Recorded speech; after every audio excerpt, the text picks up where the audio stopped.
no one knows what happens next. There's a lot of these like really smart sounding predictions. People make all kinds of like, oh, this is going to happen and this, and the economy will go here. We have no idea. Like, this is too complex of a system.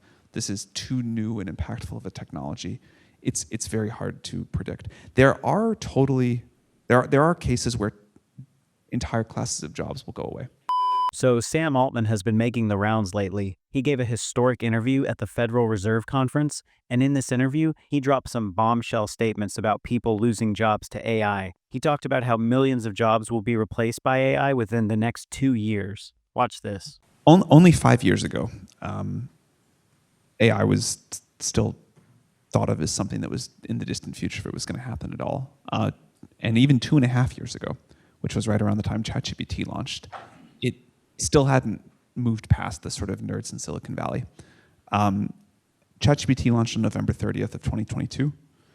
That was even before GPT-4. And since then, the progress has been quite rapid. The adoption, the economic impact has also started to be quite rapid.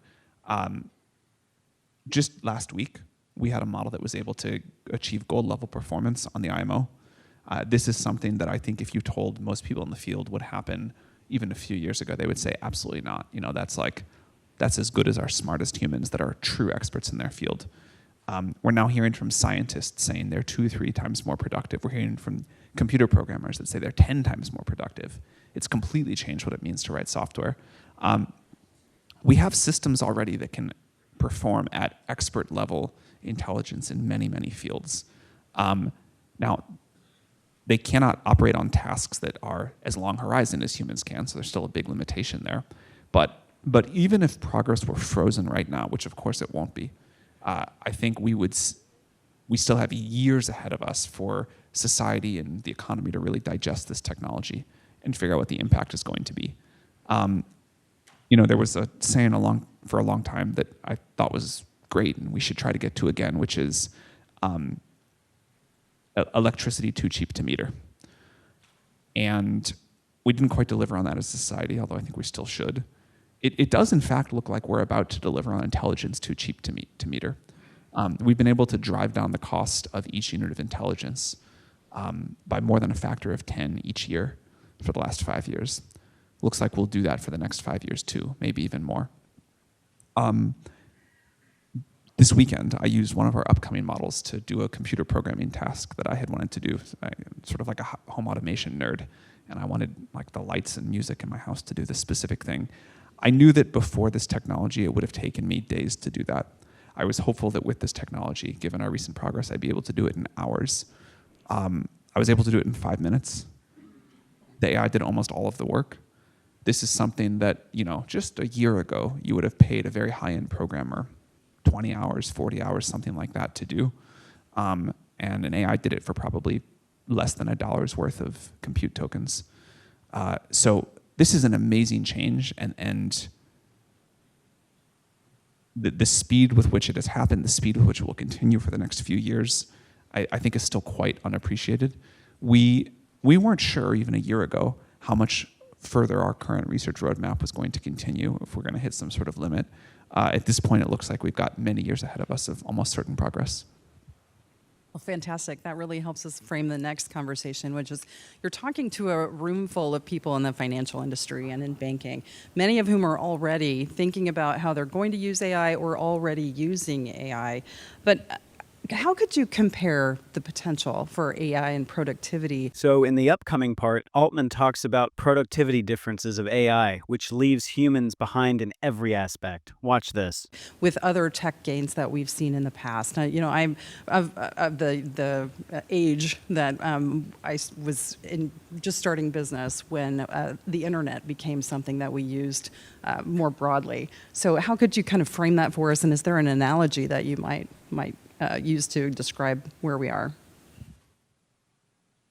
I've never seen a technology revolution quite like this. The historical examples are, people talk about the Industrial Revolution, they talk about the Computer Revolution.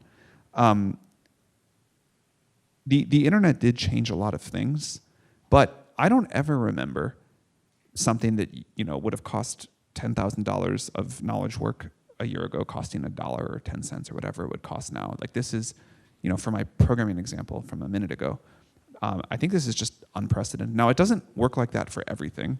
Things in the physical world, robots, whatever, that's going to take a lot longer. Like we will, maybe in 2020, it cost $10 to have an Uber drive you across town. Actually, let me say, maybe it cost $100 to have, an emergency parcel service delivered across, some amount of time.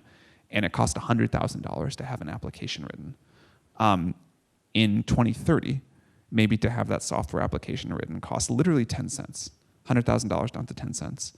And having that package delivered has gone from $100 to $1,000.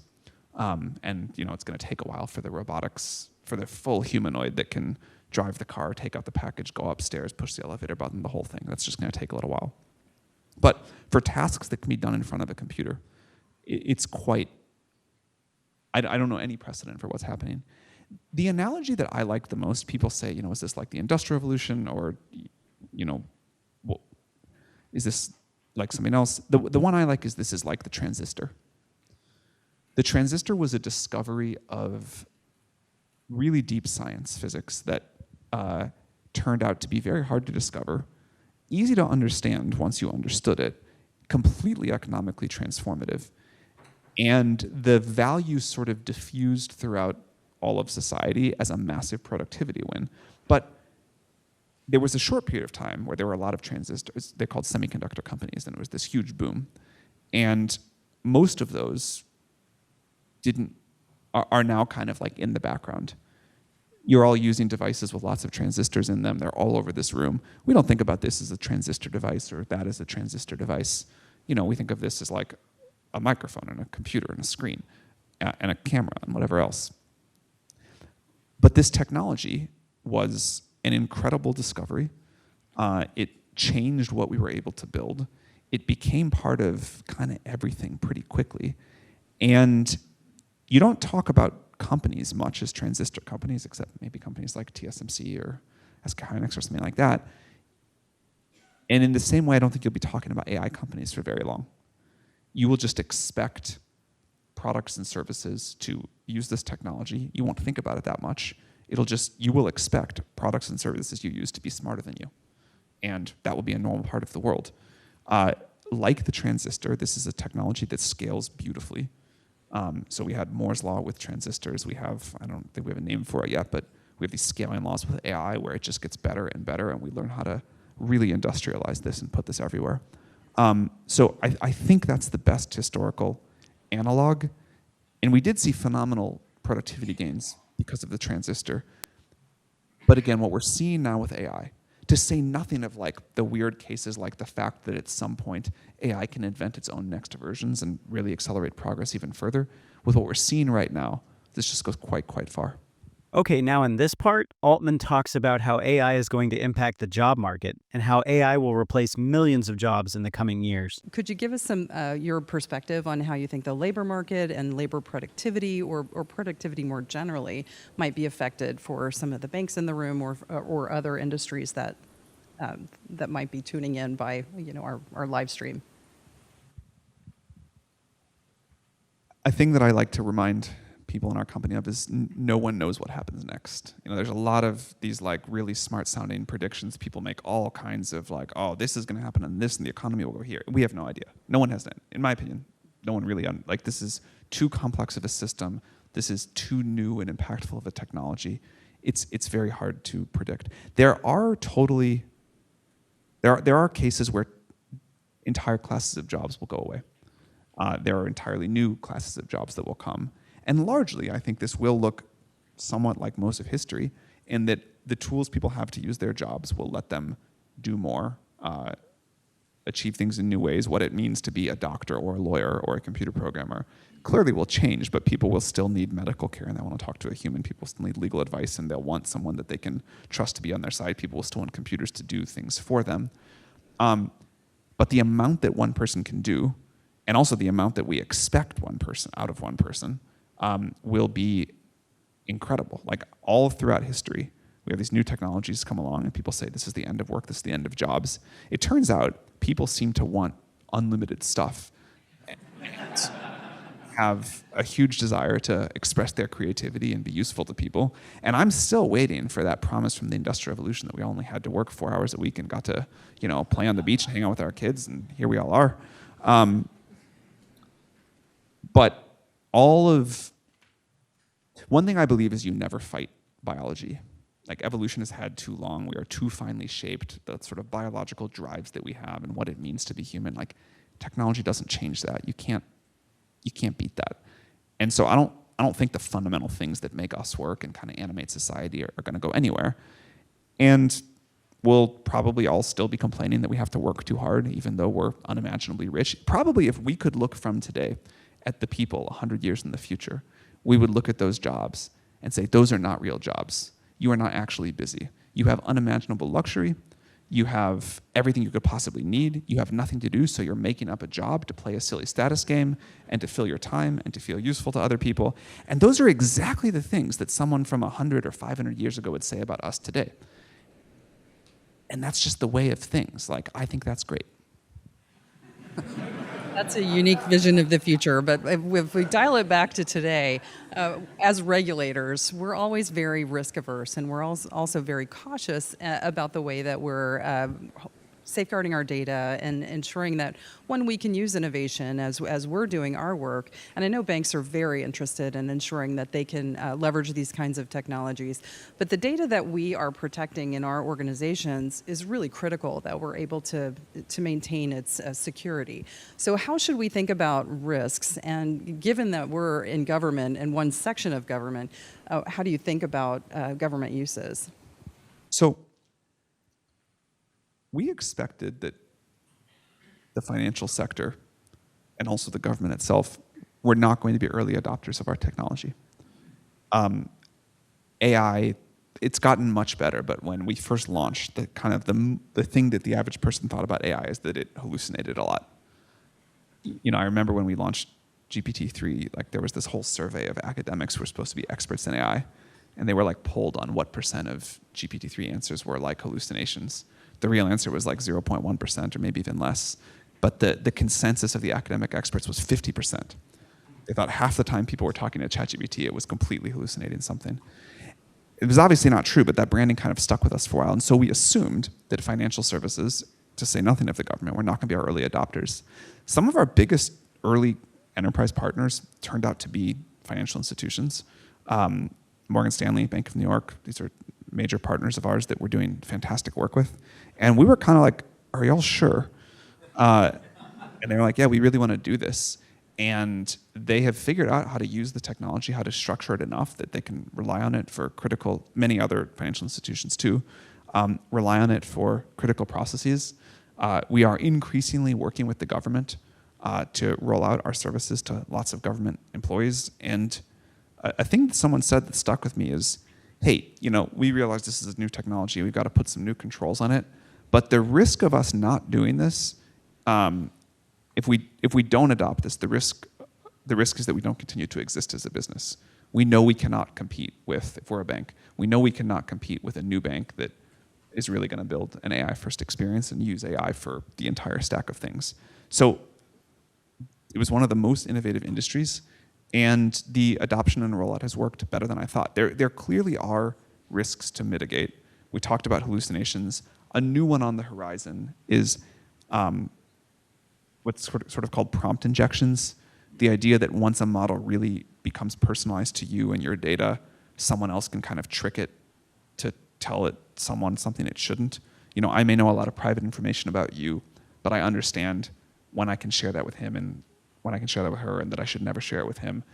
And the models, that's a new thing that's happening, is the models get all of this personal information in them. So there's some work to do there, but we've been able to kind of go through these risks carefully and manage them, but really deliver a lot of the upside. Speaking of personal information and those kinds of things, I might just pull a thread on that. And you may not know much about this, but this is something that the banking industry is really, really interested in right now, is fraud. In the following part, Altman talks about how AI will increase digital fraud exponentially. And the impersonating individuals to facilitate fraud. Are there ways that we could mitigate that kind of activity, or that we should safeguard if there is the use of AI or identification of that type of impersonation? Great question. I am very nervous about this. A thing that terrifies me is apparently there are still some financial institutions that will accept a voice print as authentication for you to like move a lot of money or do something else. You say a challenge phrase and they just do it. That is a crazy thing to still be doing. Like AI has fully defeated that. AI has fully defeated most of the ways that people authenticate currently, other than like passwords, but all of these like fancy, take a selfie and wave or do your voice or whatever. I am very nervous that we have a significant impending fraud crisis because of this. We have tried, I think other people in our industry have tried to sort of warn people like, hey, just because we're not releasing the technology doesn't mean it doesn't exist. Some bad actor is going to release it. This is not a super difficult thing to do. This is coming very, very soon. And there's obviously some reports now of these sort of like ransom attacks where people have the voice of your kid or your parent and they make this urgent call. That is going to get so compelling.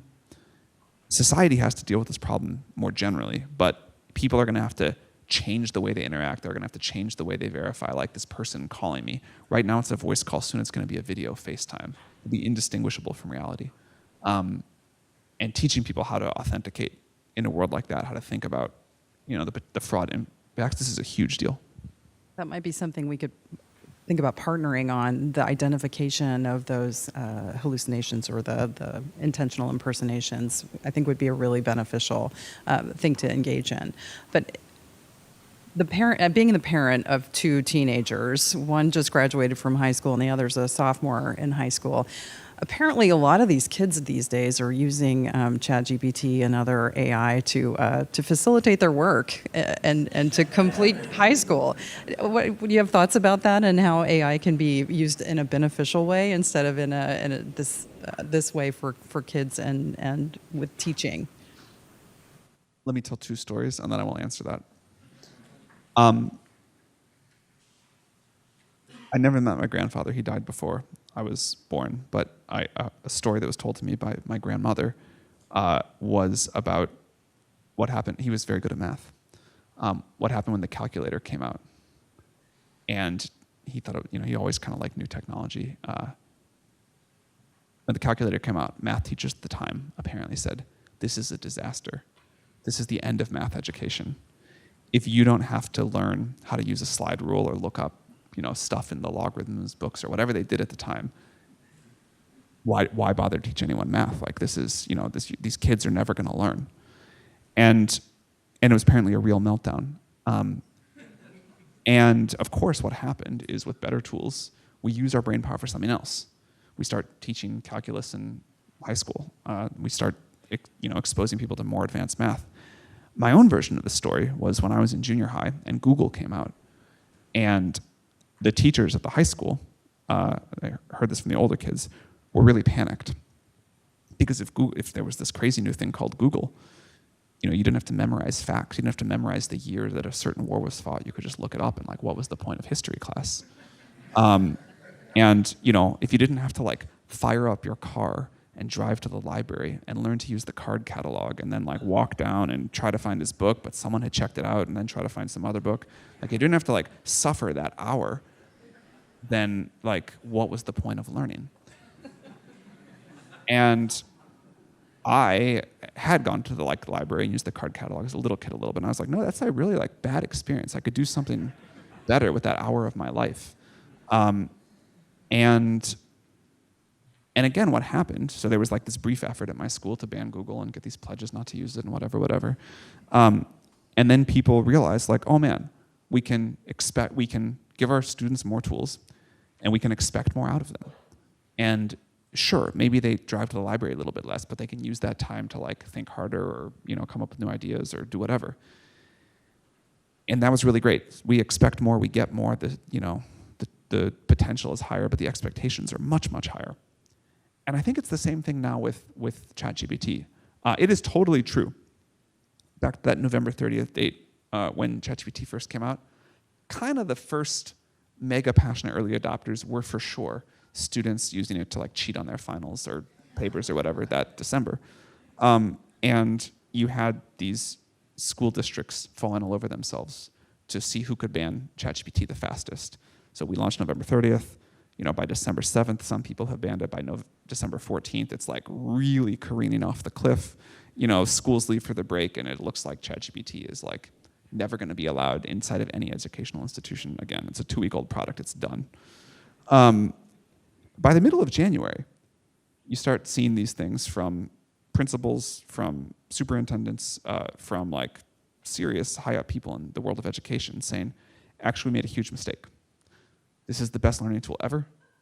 Our students, at least our sort of self-starting students, are using this to like go learn anything. If we ban this from our schools, we're just not going to be globally competitive. And we've got to retool our curriculum because this is like the calculator. And now we have a calculator for words. So sure, maybe a take-home essay is no longer the right way to evaluate a student, but that process of learning to write an essay, that process of thinking better, because you're like, I still write things that I never show anybody else just to organize my thoughts. That's really important. So we said, great. Now, the good news is students for sure have learned how to use this to learn better, to teach themselves to think things, to think in new ways. We're going to roll out a way to help students like learn better with ChatGPT very soon. The bad news is, on the whole, in those 2.5 years since, the curriculums have not moved as much as we might have hoped.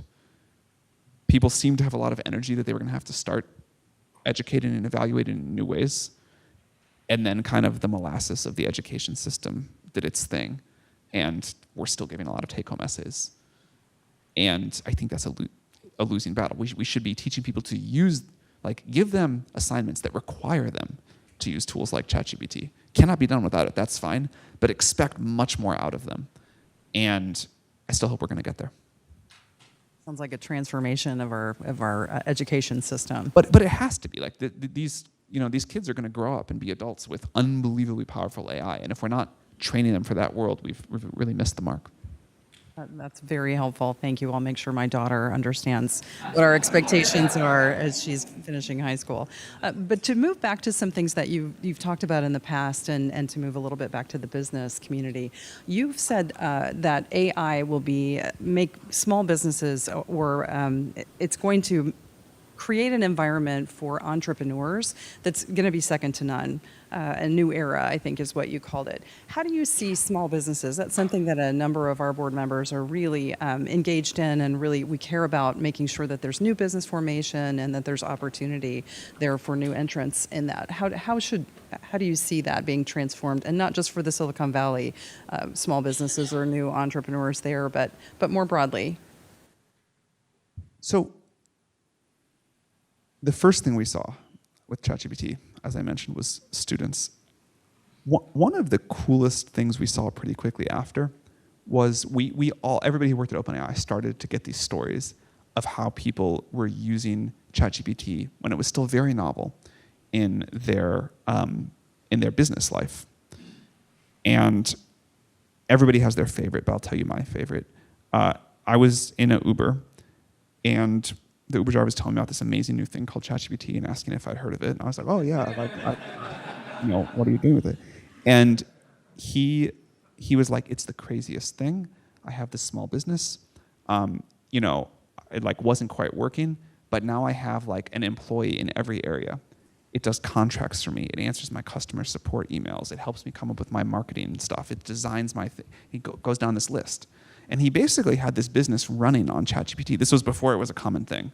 This is before GPT. This was an extremely early adopter. But he had figured out how to run a business on ChatGPT.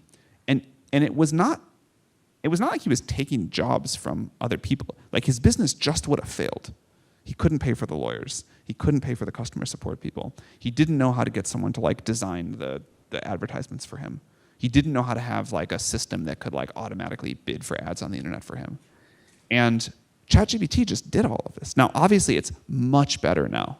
Now we have a whole industry around us that builds tools with our API to make people like really, truly one-click automate all those things I just talked about. But the creative spirit of people that were just doing this inside of ChatGPT, like way back in the Stone Age, really stuck with me. And now it feels like it's on easy mode, and people are doing that in all sorts of amazing ways. It's really transformational, I think, for me. The first time I used it, I was trying to write a haiku for a Kumpai toast at an innovation conference, which actually didn't go very well. But but at the urging of my family, of my teenagers and my husband, who's involved in AI too, we tried to make it work, and then went back to the drawing board. The new version should be much better at haikus. Okay, great. It's very good at creative I'll writing. think about that. But I wanted to make sure we have some time for audience questions, if you're up for that. I see Anil in the front row. If Anil Kashyap with the Chicago booth.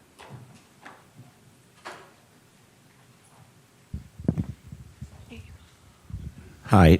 So I assume one of the things that financial institutions will begin doing is using this to mine their data, maybe to do credit scoring, credit evaluation. What do you say to the people that are worried that it's going to be picking up patterns and making decisions on things we wouldn't want to? And how are you guys thinking about protecting against that? So this is deeply outside my area of expertise, so I'll answer in the general case. One of the things that is cool about these models is they understand us in natural language, and they're so steerable. So if you say, hey, you can go look at all this data to make a decision, but don't consider X, Y, or Z at all, like don't let that have any factor, it generally speaking will really be good at following that. The doing this in language models is different from the way that we used to do this sort of like just group all this data together into these clusters. And so you can really instruct, and it will really, really follow your intent. The second thing is, I think the question behind the question there is that these models are going to be very biased in ways we don't like. I think humans are quite biased. I think AIs are dispassionate and unemotional and don't have the kind of like built up, whatever that people do. And I think it'll be possible for AI correctly built to be a significant debiasing force in many industries. And I think that's not what many people thought, including myself, with the way we used to do AI, but on the current trajectory, that seems very possible.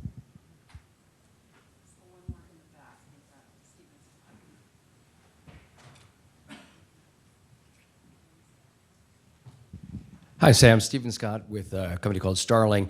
I recently had the opportunity to interview Craig Mundy, who you know wrote a book with Henry Kissinger and Eric Schmidt, where they describe AI as almost the evolution of a new species. And Craig was saying that we can teach AI human moral codes, they can learn it and reflect it. So there's a lot of talk about the ethics of AI. My question for you is, will AI evolve its own morality? I think people get very confused about whether they want AI to be a tool or a creature. And I'm very much in the tool camp. I don't think AI will have independent morality. I think that AI can certainly learn, really study humanity and the best of our thinking. It can probably help us point out, here's a problem in your thinking, here's a thing that should be different, here is like a real moral gap. And I don't know what the giant moral gaps are in our current worldview, but I guarantee you there are some. And if it can help us find those a little bit faster, I think that would be, if it could point out those inconsistencies, I think that would be helpful. But I think it is easy to sort of impute creature-ness on AI that is not there.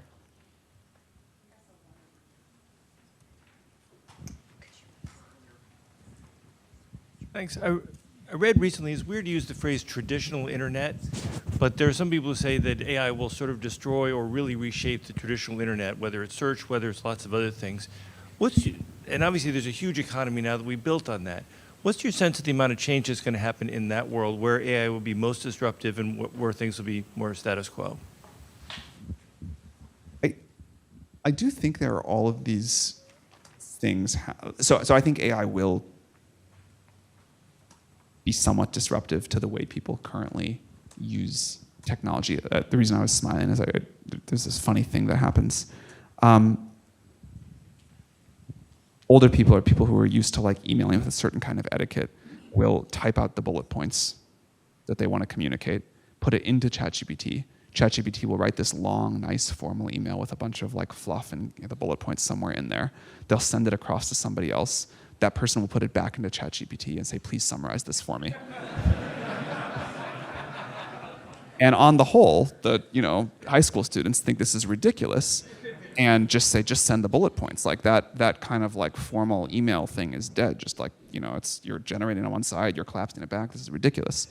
And it's funny, but I think there's something about the way we use the whole internet that is encapsulated there. Like when I wake up in the morning, I go through a bunch of apps. I read messages across 5 or 6 different things. I go check, a thing here, a thing there, a thing there. And what I really would like, and then my phone all day long is just like blowing up at me, and it feels like I'm like walking down the Las Vegas Strip and these things flashing at me, and it's very distracting. People like shoving things in my face. And what I would like is my AI agent to be off using the internet for me, knowing when to interrupt me. It can tell when I'm, focused working. It can tell when I'm in a meeting. It can tell when I'm like got some time to think.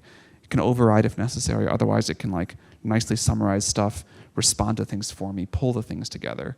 And, I want like that bullet point condensed thing. And I don't want the fluff. And I don't have to like go around and click around, and I don't have to, respond to stuff I don't respond to. But that change is probably fairly disruptive to the way that the internet works now. And I think there'll have to be new business models that go along with that. Like, I'll have to have new ways of paying for content. I have always wanted micropayments for content on the internet. I hope that finally happens. Maybe there'll be like new ways that we actually reduce, spam and message overload with new kinds of protocols. But it does seem like we're heading towards a very different way you will start your morning with technology when you wake up.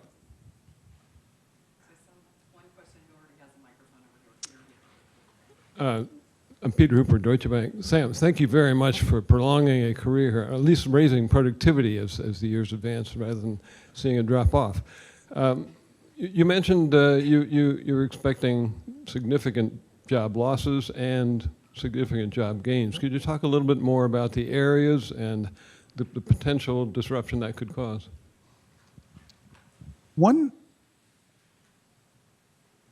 One thing I believe, just as a general statement first, is that we have no idea really kind of like how much more labor supply it would really take to meet true demand today. When you are sitting in a doctor's office waiting room for an hour, I think that just means undersupply of doctors.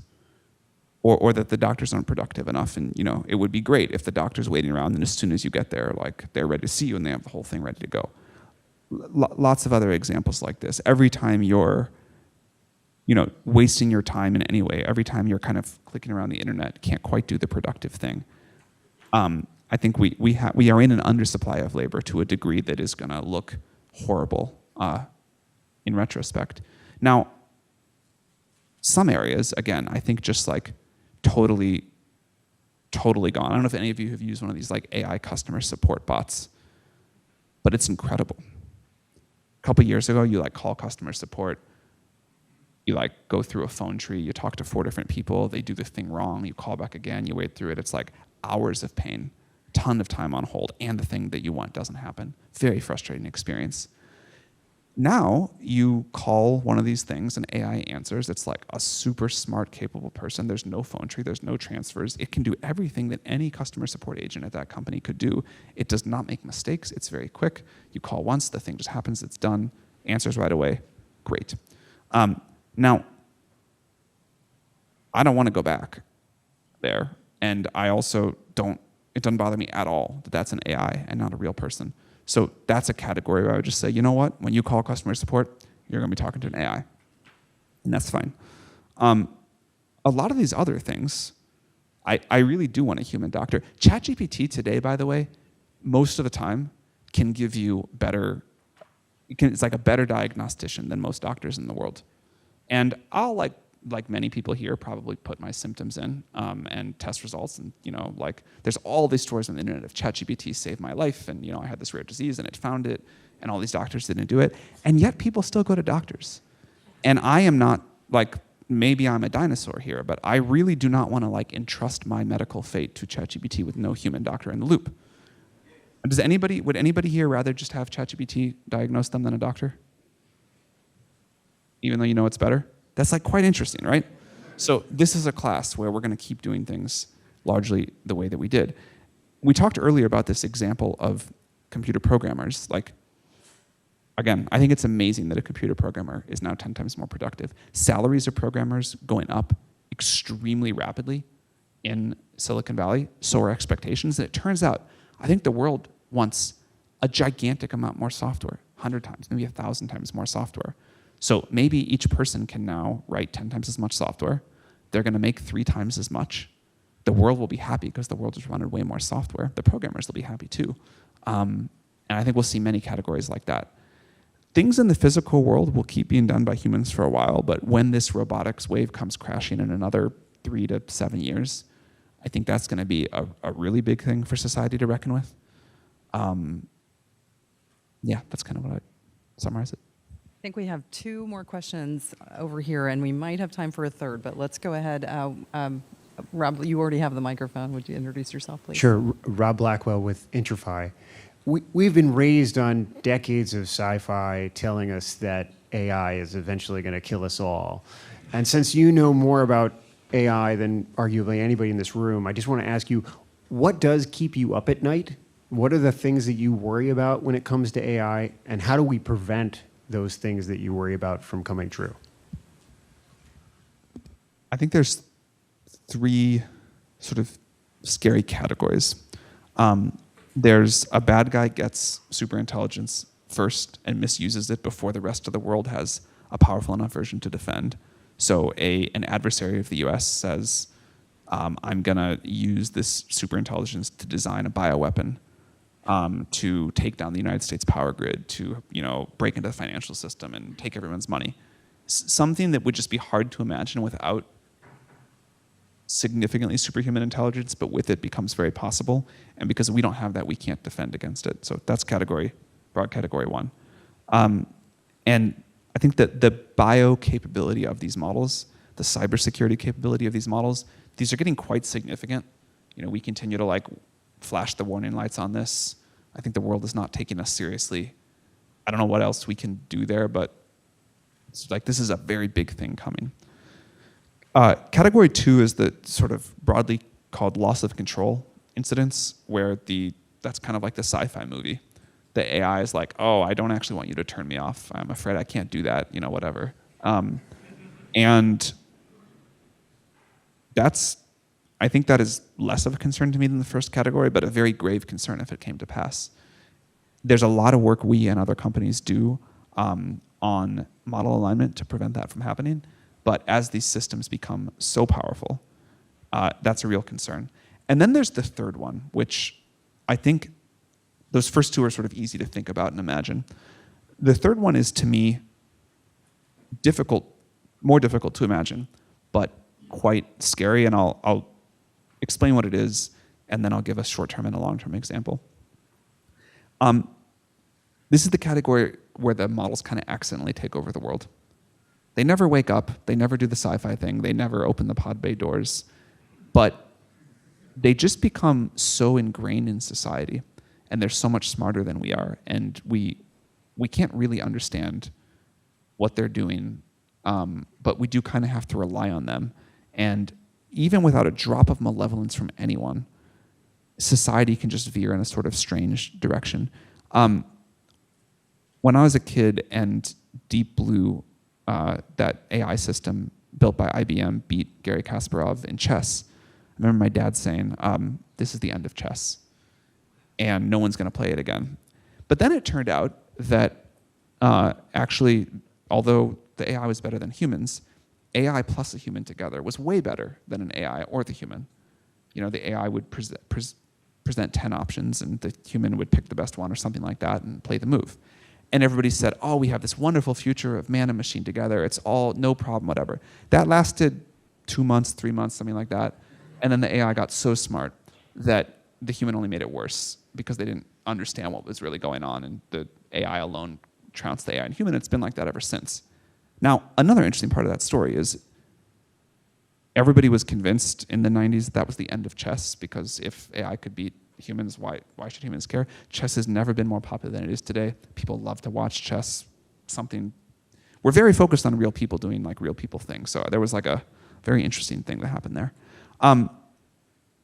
But this phenomenon, I think, is a really big deal. In the short term, you can see it where people we call this emotional over-reliance. People rely on ChatGPT too much.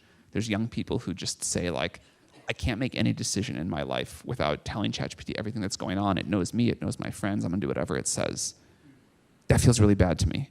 And is a really common thing with young people. And we're studying that, we're trying to understand what to do about it. Even if ChatGPT gives great advice, even if ChatGPT gives way better advice than any human therapist, something about kind of collectively deciding we're gonna live our lives the way that the AI tells us feels bad and dangerous than a bunch of things like that. The longer term category is, back to that chess example, what if AI gets so smart that the president of the United States cannot do better than following ChatGPT 7's recommendation, but can't really understand it either? What if I cannot make any better decision about how to run OpenAI and I just say, you know what, I fully hand it over. ChatGPT 7, you are in charge, good luck. That might be the right decision in any individual case, but it means that society has like collectively transitioned a significant part of decision making to this very powerful system that is learning from us, improving for us, evolving with us, but in ways we don't totally understand. So that's the third category of how I think things can go wrong. I think there was one question behind you, Rob. And then I might just ask you to wrap up by helping us encourage innovation in the banking system and how you might recommend we do that. Hi, Joe Cavaton with the World Gold Council. I think you're kind of touching on it in your third example that you've just given. Can you give us a little bit of thinking on what you're thinking about developed markets and the benefits that come to developed markets with AI, also developing markets? Because this is potentially a level-setting phenomenon that could develop, correct? Very much. I think it'll be a deeply level-setting phenomena. Like, maybe you don't love the healthcare or the banking system in the United States, but at least you have one. At least you can get financial advice, at least you can get medical advice. In a lot of the developing world, the alternative to ChatGPT doctor is not a real doctor, it's nothing at all. And then you'd definitely rather have this. And if this keeps getting better fast enough, maybe you just get better service in the developing world in a bunch of ways. But I am very interested in what it means to give everybody on Earth like a free copy of GPT-5 running for them all the time. Every business really enabled with this level of technology to be able to give better financial advice, to detect fraud better, to underwrite risk better. Again, watching what is possible now makes me very optimistic. In the developed world, I think the biggest challenge will be risk tolerance and regulation for very good reasons, but about how quickly do you want to adopt these things. And I think like we've seen with a few other technologies, in much of the developing world, people will just skip a few generations. It'll feel like mobile and the internet sort of, and they'll go right to just, we're going to run everything on AI, and we're going to deliver goods and services, at least services, at 1/100th of the cost. And I think you'll see some economies transform there very quickly. I do think that obviously I'm most familiar by far with how things work in the United States, but I do think financial services here should just be completely different in another decade. Like the way that we move money, the way that we give financial advice, the way that we think about underwriting risk. It just seems like we can so dramatically improve all of that so quickly now. How do you see OpenAI or your services facilitating that evolution? And how can we as regulators think about what the constructs should be as we're implementing or allowing for innovation to occur? Promise I didn't come here for the TV commercial, but we'd love to work with any of you, of course. No, whether it is us or one of our competitors, I think that just in the last 6 months, as reasoning models have really rolled out, this transition from these models that could think not at all and had to give an instant response to models that can think for many seconds or many minutes, and the robustness and reliability that's come with that means that for an industry like this, I think the technology is finally really usable. And a lot of people have not tried the latest generation of models. But I think if you do, you'll be like, oh, this is like much smarter than most people. And then on the government side, I think it's the same thing. Like government has got to embrace this technology, and we'll be able to do everything better. Well, thank you, Sam, so much for joining us.